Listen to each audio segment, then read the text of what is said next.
There is no but. The rules are on the internet, and now wish you a lot of fun with your fursuit.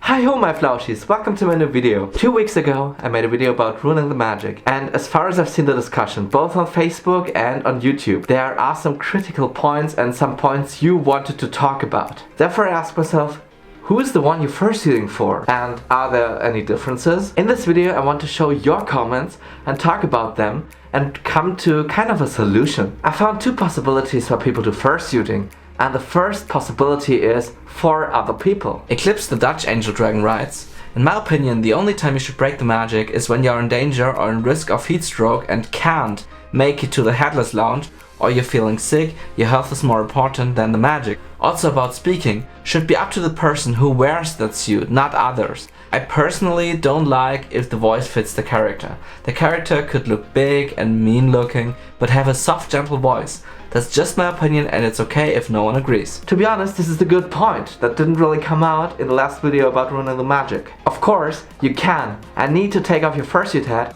when you're close to a heat stroke. Of course, no one should die or get injured in fursuit. But is it necessary when you just feel a little warm? For example, I do also feel a little warm. Is it necessary that I put on my fursuit hat? I don't think so. Daniel states, my favorite fursuit type is full partial. It looks like cooler than a fursuit. I don't know, it's really cooler. I never wear a fursuit. About this poodling, I think at home, if you just want to wear your hat or paws, it's okay, but in public it really breaks the magic. I'm 18 years old and I know what this is, but in the children's mind it's a magic. Please don't ruin it.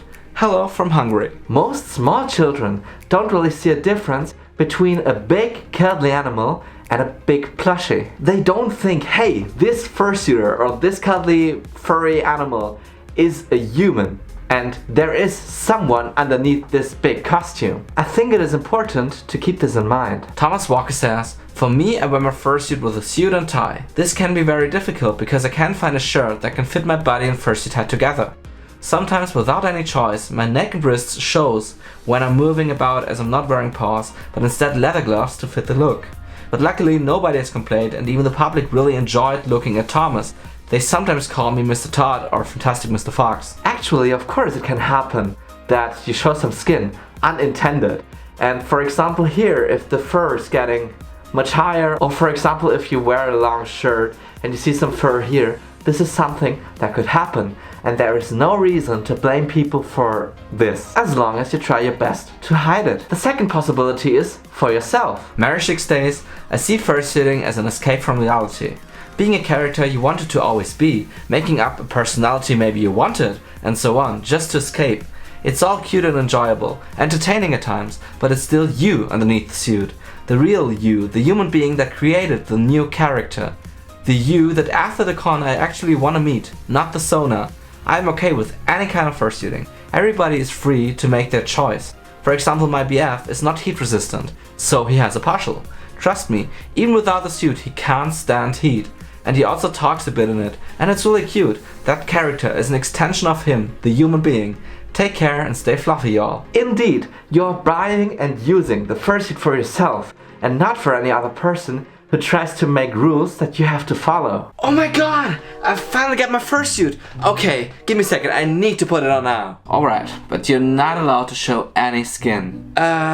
Talking is also forbidden. What? You're not allowed to enter restaurants or shops. Stop it, one moment. And of course you need to clean it after using. That's right, but... There is no but. The rules are on the internet, and now wish you a lot of fun with your fursuit. Of course, this is an extreme example, but it is realistic. Ethan says, I guess that I'm happy that I do not own a fursuit. It seems way too much complicated, and from what I understand, it seems that if you want a fursuit, it has to be a full one. No exception. I personally don't mind the ones showing skins. I think that there is a reason behind it on why they decided to do so. For me, I suffer from epilepsy, and heat is one big factor that can give a seizure. If I want to show skin, I will. Go ahead and hate. Of course, there doesn't need to be a full fursuit. That's definitely not necessary. I'm also wearing a partial fursuit here, and that's perfectly fine. I've heard that some people think having a full fursuit is necessary, and this is nonsense. You bought this fursuit for you, or you created it yourself, and you want to be you, your persona, your fursona, with no limits. I can totally understand that. Dude Bro says, who cares? I'll wear part of it if I don't want to wear my whole suit. Whether or not someone is lazy or has health issues should not be your problem. Majority wear suits for fun, not for pleasing all your aesthetic weirdos. Not to mention here in the US, any day can be 0 to 100 real quick, and when it comes to weather, I live in Michigan, which is right across from Canada. It can be minus 25 degrees Fahrenheit or 120 degrees Fahrenheit. The lakes here can produce some erratic weather during some parts of the year. Also, it shows that we're all just humans, and it shows kids that they can wear small bits and not feel left out. Like, yeah, I'm gonna go up to that 12-year-old and tell her to stop ruining the magic and to wear some jeans with a suit. No, you wear what you want. I'll wear what I want.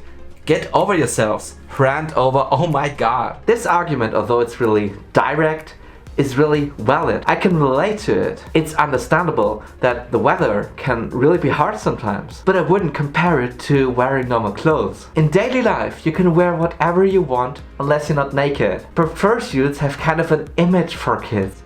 Kids think, hey, you're a furry cuddly animal. They don't think, hey, this is a person. And showing too much skin can ruin this image for them. What I want to say at the end is, there were a lot of comments of you that were so differentiated. They were not just on the one side or on the other side. They were a mix, something in between. And I think this shows that people have diverse opinions. They have different opinions. There is no common sense. There is no unity when it comes to discussion about this topic. And you can look at it from different perspectives. But especially in the USA, people were complaining about the term ruin the magic. Ruin the magic? Oh my god, get away with this Disney nonsense. But the question why you buy a fursuit can be easily answered by for yourself. And I can fully understand why people are saying this. And to a certain extent, they're right. It is a really difficult topic. And therefore, I want you to vote up here whether you are fursuiting for yourself or for other people. I hope you liked the video. If so, you can always, that would be so great, subscribe to my channel. And you can also give me a thumbs up. That would help me so much and I love you for it. Over there, you can get to 2 more videos. For example, the video 2 weeks ago. I hope you're having a nice rest of the day, week, or whenever you're watching this video. Stay possum and fluffy. Bye!